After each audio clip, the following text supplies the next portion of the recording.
very clear to me to see that our leaders across both government and business are deeply committed to making sure that our students have the education and the skills that they're going to need to succeed, not only in college, but very importantly, as we'll talk about this morning, in the workplace. And at Vertex, we are honored to be part of this village that's driving the initiatives. We have a strong belief that education is the single most powerful solution to many of the social issues that we've heard so much about over the last several years, from unemployment and economic dislocation to crime and even opioid addiction. Now, I know some of you will say to me, oh, come on, it can't be that simple, or education can't be that powerful, but I would like to spend a few minutes this morning to try to convince you that I think it is. So much of what we've heard over the last year's political discourse, coming from all sides of the political spectrum, frankly, is a very bitter argument about how to divide what many people see as a finite or even a shrinking pie of opportunity that exists today and that may exist in the future in America. We believe strongly that's the wrong conversation to be having, because someone or some group of people will always be left on the outside of that kind of equation, that kind of discussion. And instead, we believe that we need to be talking about how to grow that pie and how to grow it in a way that provides everyone to have a chance to increase their opportunities. In Boston and Massachusetts, I think you know that we believe we can expand that pie through innovation. New ideas and new technologies that are going to extend opportunities for many more people to fully participate in our society and in our economy. And innovation requires a highly educated and highly engaged workforce, which is where the STEM education programs that we're going to talk about today come in. Stated very simply, we need to make sure our young people have the education they need to compete and innovate in this rapidly changing world. So I have a couple of questions for you. How many of you in this room have a cell phone or a tablet with you right now? Every single person. That's good. How many of you know someone who's taking a medicine for a serious disease like multiple sclerosis, cystic fibrosis, or diabetes? Pretty much everybody in the room. That's also good. Now, here's the hard one. How many of you remember a time when none of those things existed? You're going to date yourselves a little bit. About half of the room, so that's a good sign. And at the risk of dating myself, I remember those days very, very clearly. No cell phones, no computers, no tablets, no medicines for these diseases. It wasn't that long ago. The fact is, we have all lived through a 30-year revolution in science and technology. In a single generation, new software and hardware technologies, breakthrough medicines, new medical devices have literally changed the world that we live in. Those are inventions and innovations that came out of our science economy. And even better news. The fact is, today we're poised at the point of the next revolution of science and technology, and there's absolutely no doubt that over the next several decades we will develop cures for more diseases like Alzheimer's disease and cancer that no one thought were treatable 10 years ago. We will develop alternative energy sources that can power entire cities.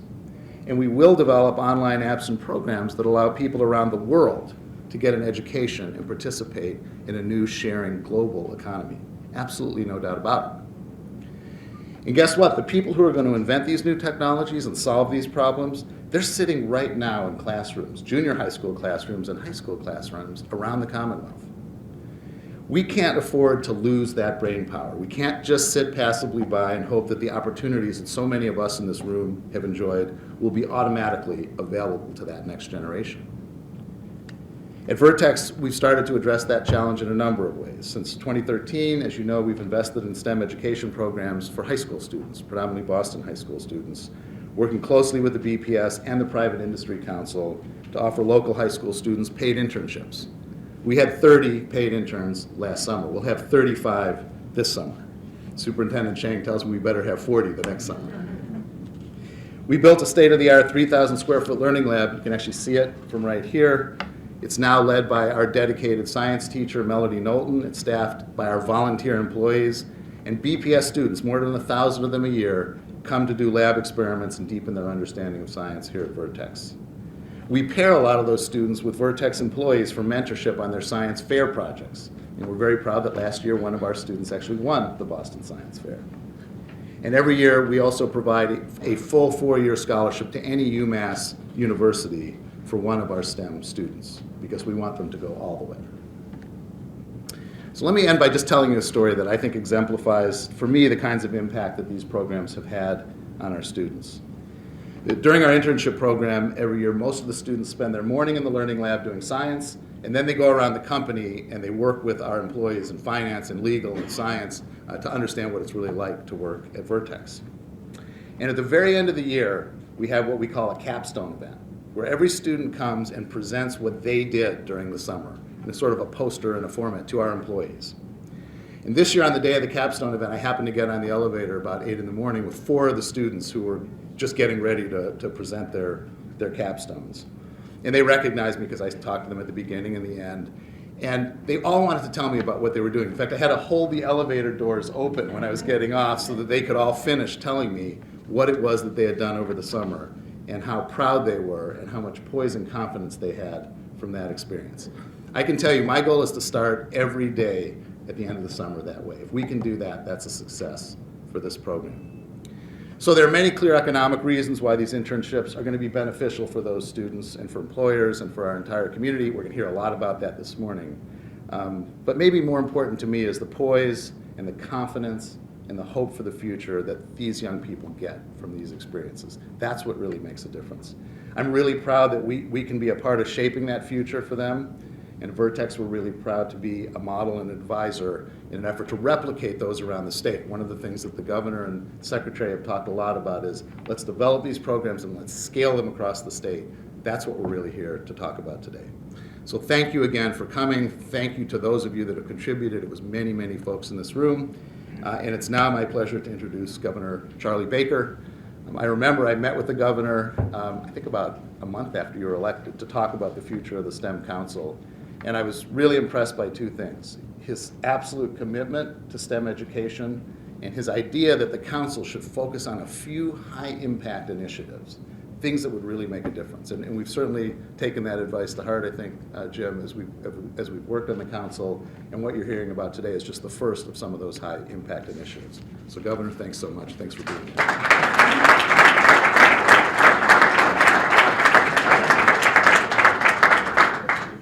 Thank you, Jeff, and thank you very much for all the work that Vertex does playing in this very important space here in the Commonwealth and in the city of Boston. I do want to start by bringing regards and what I guess I would call as enthusiasm from my Lieutenant Governor, who co-chairs the STEM Council with Congressman Kennedy. Congressman Kennedy, it's always good to have you here in the Commonwealth of Mass, and we're especially pleased to have you working on this issue with the rest of us. Mr. Mayor, I guess what I would say is we're in your city, so whatever you need. Representative Collins, it's good to see you, sir. Where's Senator Justina Foria? So there she is. She's over by the door so she can get out in a hurry if she needs to. Yeah, I thought that might be okay, right. And Representative Peisch, thank you for all your leadership on the education issues as well. And Commissioner and Secretary Pizer, thank you for being here. You know, we are in a very unique and unusual position here in the Commonwealth. We graduate more STEM degrees per capita than any other state in the country. We're the number 1 recipient of NIH research grants. 95% of Bostonians have a high school degree or better, which makes us makes the city of Boston one of the most well-educated cities in the United States of America. We have 114 colleges. They graduate about 100,000 kids a year. And we are sort of 4th or 5th, not on a per capita basis, but just period, when it comes to granting degrees in all of the various STEM fields here in the Commonwealth. So we are a very rich and blessed player when it comes to a lot of the issues associated with STEM and with science and technology generally. But even then, we still sit here today with more open positions in these fields than qualified employees to fill them, which says 2 things. First of all, there is a tremendous amount, take care, Senator, there's a tremendous amount of opportunity on the employment side that exists within this space in the first place. But the second issue it speaks to is the task and the challenge that we all face to ensure that we have enough people who have the skills and the capabilities that they need to succeed in these spaces going forward. In fact, in many respects, the single biggest thing that I hear from business leaders as I travel around the Commonwealth is that, more people with more skills that fit into the criteria that they're looking to hire people for is the single biggest issue they got, which is why I'm glad that Donna Capello, who chairs our workforce investment program, is here as well. And I'm also pleased to be able to say that the feds, thank you, Congressman, changed the way the dynamic of all of the federal workforce and opportunity programs work and made them much more demand-driven and gave states a lot more latitude about how they design and structure programs in this space going forward, which should make it possible for states like ours to do a better job of ensuring that what we're doing on skill building and workforce development is consistent with what works best and meets the needs most appropriately of employers here in the Commonwealth. Today is about students and what we can do to encourage them to engage in the STEM space as early as possible. This does a couple things. First of all, these types of internship programs not only give kids a chance to learn something about the STEM fields and to be exposed to them, which is hugely important, but it also gives companies an opportunity to sort of chart their own course and build their own ecosystem with respect to what the next generation of participants and leaders in the STEM space look like. Both of our boys played football, and they had a football coach in high school who used to say all the time that if you can't see it, you can't be it. And that was his way of saying that he was very aggressive about making sure that his coaches would actually show kids what they needed to do whenever he was interested in teaching them something, because his view was it's one thing to just talk about it, but to really get kids to understand what the possibility is. This was in sports, of course. What the possibility and the way to do something is, you actually have to show them. And I think a big part of what these types of internship programs can be about is that whole see it, be it notion. If you show kids how it works and what it means and how it translates into their world and their lives, and what the possibilities are going forward, it makes it a lot easier for them to actually grab onto it and to run with it.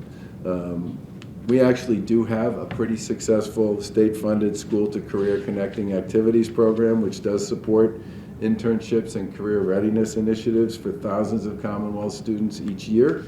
In fact, the program itself works closely with companies and high schools throughout the process from start to finish in every region of the state. It's basically about identifying students and helping them with each step of the vetting, placement, and support process. And that program helped broker and place over 10,000 students at internships with Commonwealth businesses over the past year. That included almost 1,000 students who secured opportunities at about 250 STEM-related companies. And those students are having not just success learning about opportunities in a workplace that they may or may have not known about before, but also developing skills that they'll be able to apply later on. I also want to thank some of the folks that are here. I saw Neil Sullivan from the Private Industry Council. I mentioned Donna from the Workforce Investment Board. There are a number of other nonprofit and private sector partners who are a critical part of the success that we've had with this so far, and we want to thank you. I also believe that companies like GE and Vertex can also be leaders in this space based on the knowledge and experience that they bring to this, and the fact that they've been doing similar kinds of things already, either here or in other places. But I do want to close just by saying that we really do face a very unusual paradigm. On the one hand, we've had as much success as any state in the country has had in realizing the opportunities associated with STEM education and STEM employment. And as a result, on a per capita basis, we're as good at or better than almost anybody in training people to get into these spaces. And even if you're not counting on a per capita basis, we're a top 4, top 5 player in almost every one of these fields. But it clearly is not enough, and I would say today that it's opportunities like this, programs like this, and the work of the STEM Council and what we need to be doing generally across education that's going to make it possible for us to actually meet the demand and the requirements that are coming from our employer community on a go-forward basis. There is a tremendous opportunity here for us to do two really important things. Number one, introduce a whole bunch of kids to a significant number of opportunities that will be available for them if they can understand them, latch onto them, and grab them on a go-forward basis from an employment point of view. But it's also a big part about how we ensure that all the success we've had in building such a powerful economic engine in STEM continues to be a big part of what drives us all forward for decades to come. And Jeff, thanks very much for your leadership, and we look forward to working with all of you on turbocharging some of this activity going forward. Thank you.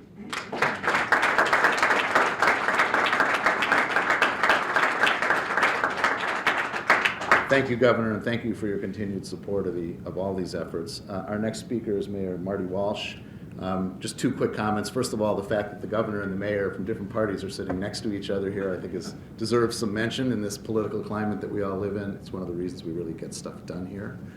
The second one is, I think a month after the mayor was elected, I got a call and my assistant said, "The mayor's on the phone for you." And I said, "You're kidding me."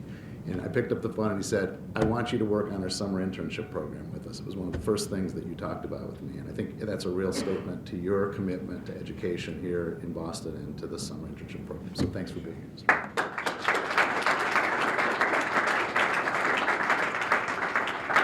Thank you very much, Jeff, and thank you for hosting this important announcement today, because this really is an important announcement. I want to thank the governor for the great work that he's doing in this space, but in a lot of other spaces. Congressman Kennedy as well, Lieutenant Governor Polito. What we're talking about here really does change lives. I know that people got shout-outs. I just want to give a couple additional shout-outs. Ron Dorsey, the Chief of Education for the City of Boston, is here. I want to thank Ron for his great work. Lauren Jones, John Barrows, myself, and Superintendent and Ron get all the credit for summer jobs. Thank you, Lauren Jones. Actually deserves all the credit for what goes on in summer jobs in our city. The elected officials that are here today, I know the work that Nick does as a state representative.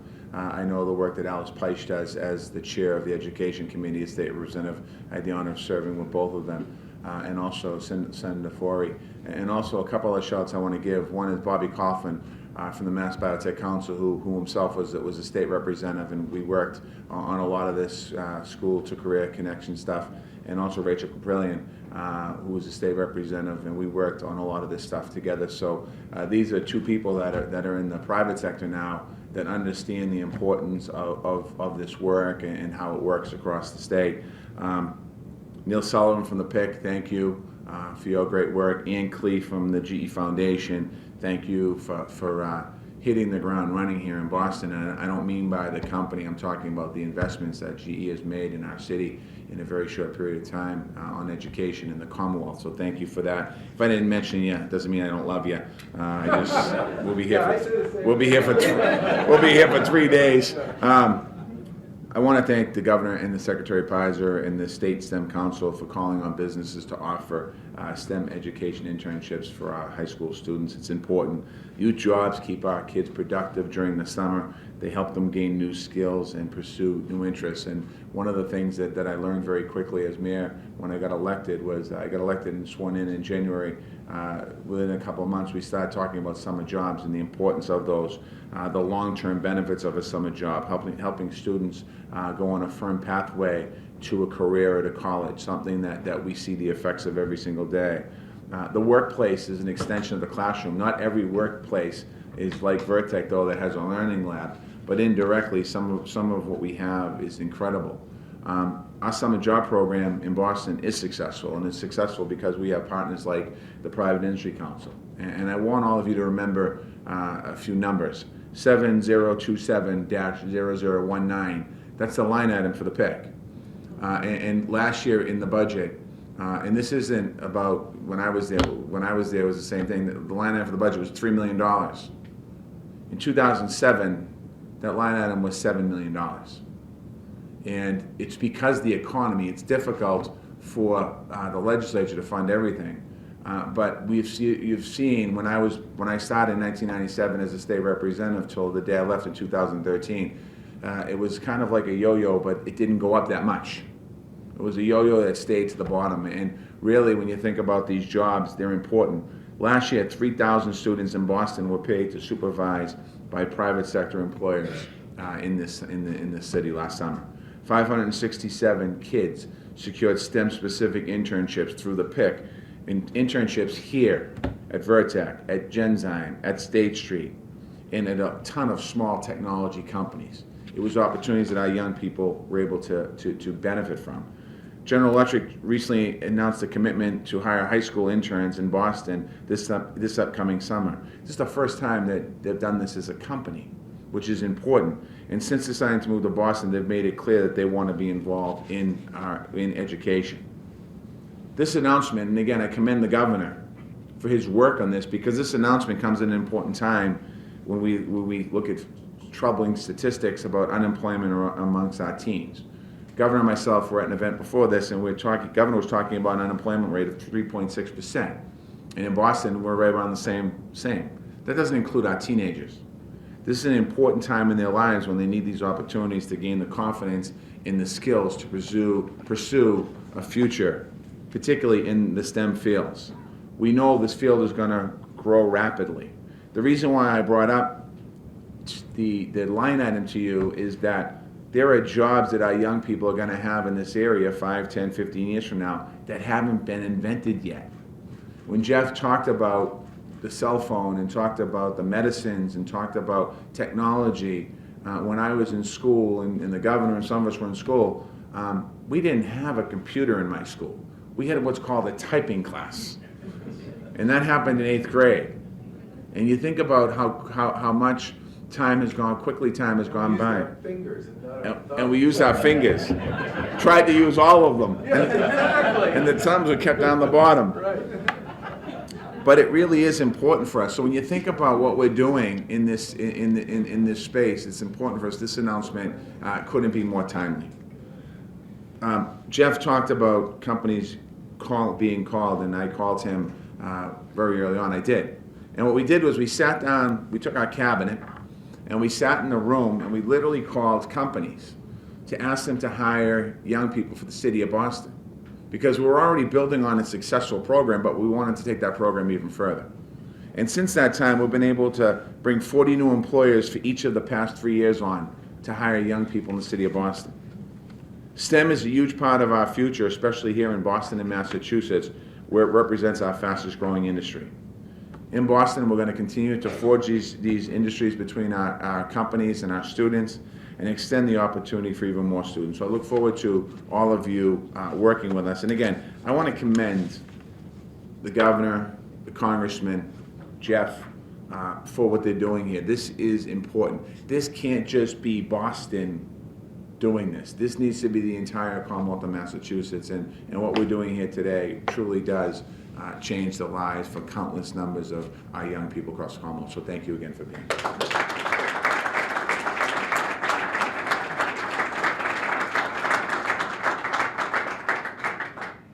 So next I'd like to introduce Congressman Joe Kennedy III.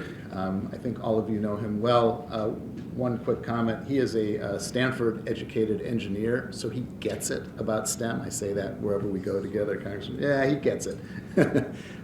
He knows the importance of STEM personally, and he knows it from an economic standpoint. To me, one of the most special things he does is serve as a liaison between the federal efforts, where he's been very active, and the local efforts where he really cares. And we need more of those liaisons to work with this on us. So it's a pleasure working with you. Thanks, Congressman.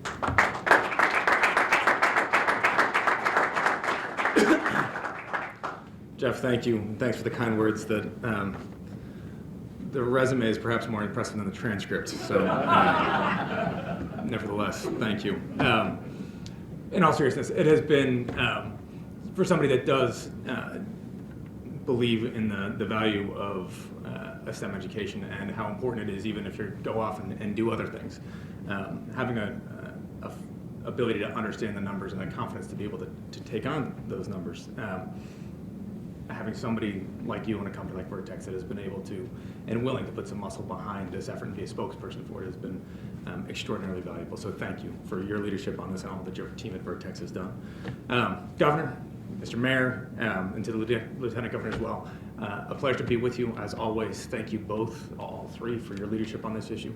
And as you came into office, your willingness to continue on this effort to focus it down and to expand it out in these key areas has been absolutely instrumental. So thank you for your efforts. To our other colleagues that are here, Ms. Peisch, Mr. Collins, and our additional colleagues, honored to be here with you as well. Thrilled to be your partner in these efforts and look forward to understanding how I can be helpful in the future. To all of everybody else that is here, this day in large respect is about all of you, the employers, the educators, the administrators, because without you, initiatives like this wouldn't be possible. Thank you for working day and night to strengthen our STEM education in Massachusetts and around our nation. Building off a little bit from what Jeff said when we started, no matter where you fall on the political spectrum, last week's election forces all of us to confront the overwhelming wave of frustration that has boiled up across our country, particularly with an economy that is still leaving far too many people behind. I hear it over and over again. Try as I might, I just can't get ahead. And that makes our work here all the more critical.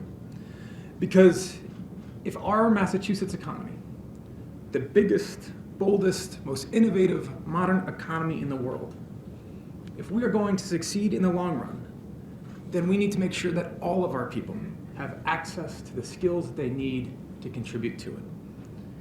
And yet, today, as a nation, we come up short. Our country's STEM workforce is in fact no more diverse than it was 15 years ago. The percentage of African American and Hispanic students who say that they are interested in pursuing STEM careers has declined over the past few years. Every year, new data is released that underscores the urgency we face as a nation to invest in STEM education and strengthen workforce training. And each new stat underscores the stunning amount of potential that we as a society are leaving on our table. In just 4 years, there will be more than there will be a million more IT jobs than computer scientists. Right now, in the Bay Area, there are nearly 14,000 computer science job openings. Fewer than 500 students earned a master's degree in that field last year across our country. The numbers reflect a similar gap that exists across our Commonwealth, as the governor touched on. As our tech sector expands and new businesses take root in our communities, we were recently ranked as the most difficult state in the country to hire tech workers. Overcoming that disconnect lies at the heart of the STEM Council's efforts these last few years. And Secretary Pizer, there you are, deserve an awful lot of credit for focusing us on these issues. And by bringing businesses and our education community together under one roof, we can begin to inspire students to pursue STEM careers from the earliest ages and ensure that they have the support that they need in order to get through that entire pipeline. Building on the success of similar partnerships, companies like Vertex and AccuRounds, this initiative will open factory floors and labs today to the students who will be our workforce tomorrow. And by creating those relationships in every corner of our Commonwealth, we can begin to increase access to our STEM economy regardless of zip code, race, and gender. So today, we're here to celebrate as communities come together to pursue a common goal. We recognize the efforts of those who seek to bridge the divides that leave too many working families behind. We aim to respond to the frustration that grips too many of our communities from Boston to Fall River to Worcester to Springfield and across our nation. We hope to inspire that doctor who will find a cure to the incurable disease, an engineer that will unlock the future to a clean energy economy, an astronaut who will walk on Mars, an urban planner who can find me a parking place in the Seaport. All equally as difficult.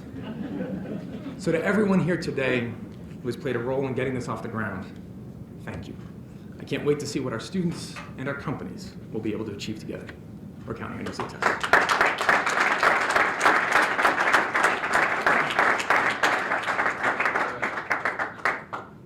he gets it. And we'll get you that parking space, I promise.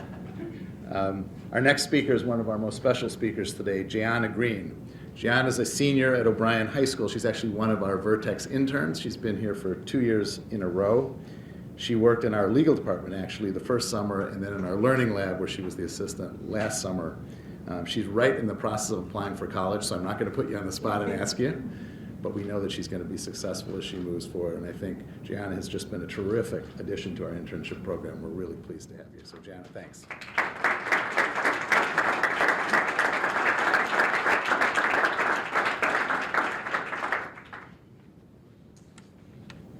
Good morning and happy Monday to everyone. Good morning. My name is Gianna Green. I am a senior at the John D. O'Brien School of Math and Science, and I reside in Mattapan, Mass. Since I was a little girl, I have always been very passionate about science. When I first heard about the opportunity to intern at this top-tier pharmaceutical company, I immediately applied. I initially thought Vertex was only focused on developing and commercializing innovative medicines so people with serious diseases can live better lives. Although that is true, Vertex has a goal of inspiring scientific inquiry and enhancing science education in our community. Before the Learning Lab and Summer Jobs program, I had little knowledge about the biotech industry or careers in STEM: science, technology, engineering, and math. I was so certain that I wanted to be an anesthesiologist and was completely blind to other careers in the pharmaceutical industry and healthcare. As the summer progressed, I became enlightened about the medicines Vertex has created for cystic fibrosis patients and STEM careers, such as computational chemist, protein biochemist, or biomedical engineer. I was beginning to feel like a scientist, which at my age felt very odd. Working at Vertex has been a rewarding experience, which has allowed me to recognize my passion for having an uncompromising commitment to patients by entering college next fall with a major in nursing. Not only did I gain much knowledge about the pharmaceutical and biotech industry, but I also got an early insight on what it's like working at a private sector company. Working here for 2 years, I gained new skills in time management, how to interview, money management, and collaboration in a workplace. These past 2 summers have been full of enrichment and tremendous leadership growth. From visiting the Edward M. Kennedy Institute to learn about the U.S. Senate, or growing to be a leader in my position. Vertex has been a mentor and a classroom full of learning for me. It has supported me with career advice and new knowledge about science. I extend much gratitude to Vertex and the Learning Lab Summer Jobs program for providing me with a phenomenal opportunity, which enabled me to build my character and ignited my intelligence, which has shaped me into the young woman I am today. Thank you for your time, and remember, Vertex is a science of possibility.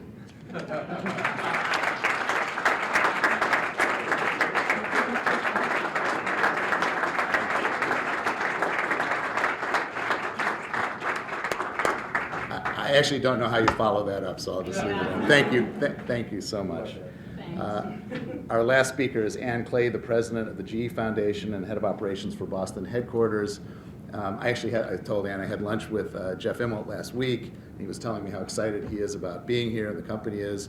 But it was interesting, one of the things he mentioned right up front is how excited they are about participating in many of these community activities. And he brought your name up, Ann, and what you're doing here. And certainly you've dived into the STEM Council with a lot of enthusiasm. We're really glad to have you here. We're really glad to have GE here. So welcome and thank you.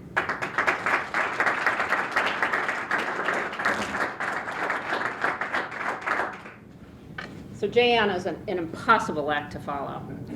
I'm delighted to be here on behalf of the GE Foundation, and with the governor, the mayor, Dr. Leiden, Congressman Kennedy, all of the other leaders in this room. One of the reasons that we came to Boston was exactly because of the relationships that we saw between the private sector and the state, federal, and local government agencies working together to solve really complicated problems. And that's what we do at GE.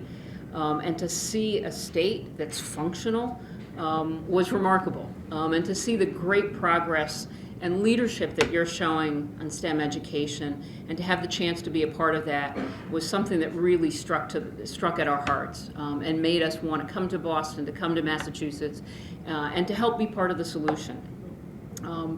And I'm really delighted also to echo some of the sentiments that Lieutenant Governor Polito, Congressman Kennedy, and Dr. Leiden penned in this morning's op-ed piece.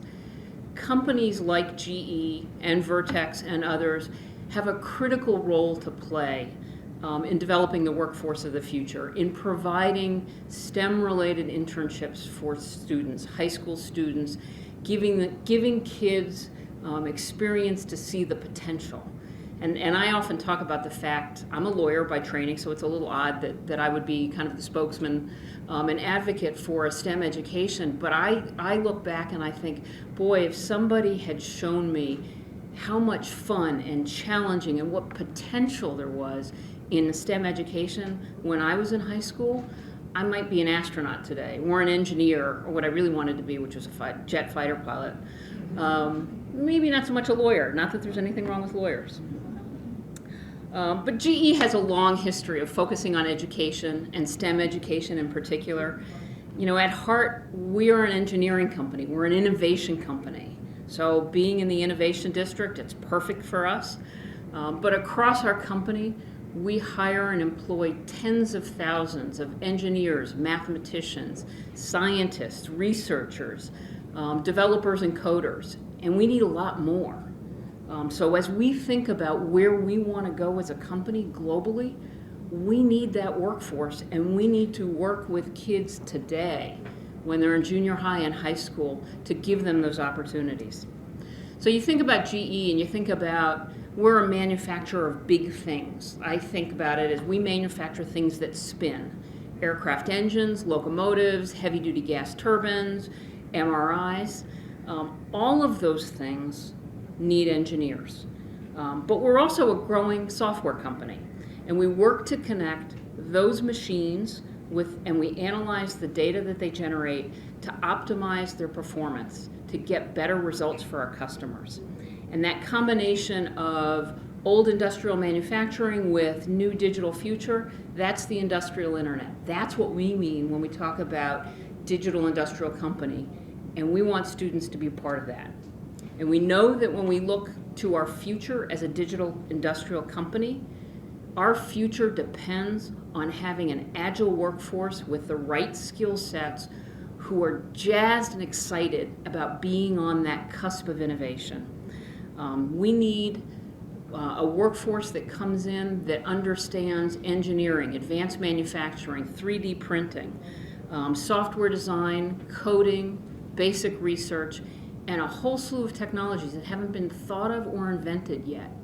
And so this partnership that we have with the Commonwealth, with PIC, is going to enable us to help develop that talent pipeline, which lies at the very heart of our business strategy. So earlier this year, when we announced we were coming to Boston, we also announced a $50 million philanthropic commitment to the city and the surrounding communities. And a big piece of that, $25 million, is targeted to helping Boston Public School students and their teachers learn about the potential of STEM careers. And we've started that. We launched earlier this summer our first Brilliant Career Lab. It's a mobile lab which we will take to schools across the city to help educate students and their teachers, develop curricula to get kids excited about STEM fields, and also to give them hands-on experience with GE technology and to partner with GE technologists. So we're really excited about the potential for that, and there's a lot more to come. This past summer, we also announced a new global youth internship program, and that we're going to launch that here in Boston, and that's going to offer STEM-related internships to high school students. Mayor Walsh referred to it. And we're really thrilled to be partnering with the Massachusetts STEM Advisory Council to get students more students into these kinds of internships. And as the mayor mentioned, this is the first time that GE has launched this kind of an internship program with high school students. So it's a new venture for us, and we're really looking forward to doing it. And we're excited to be starting this global program here in Boston. We're going to prove it in Boston and scale it around the world. And we're partnering with a great partner, the Boston Public Industry Council, that's got the local expertise and the ability to help us develop and launch those internships. We can't wait to have our first class of interns this summer. We're going to have 10 interns, immersing them not only in GE technologies and experiences here, but giving them exposure to our GE leadership training programs, our innovation centers, and of course the Brilliant Career Lab. So we all need to get engaged in aligning education with the increasing technical skills that are needed for the changing global job market and economy. We need to show kids the tremendous potential and fun and excitement in the broad range of STEM careers that are available, the ones that we know about today and the ones that we haven't thought about yet. We need to give the youth of today the skill sets that they need for the jobs of tomorrow. And that means access to STEM education, exposing them to great challenging experiences and leaders, and hands-on training in the form of internships. So I want to encourage other companies today, as strongly as I possibly can, to join us in this initiative to broaden STEM careers for students, to get them excited about the range of opportunities. Together we can make a real difference in the lives of kids across Boston, across Massachusetts, in underrepresented areas, to get more diversity in STEM fields, and then take it around the country. So thank you. Jeff, let me turn it back over to you.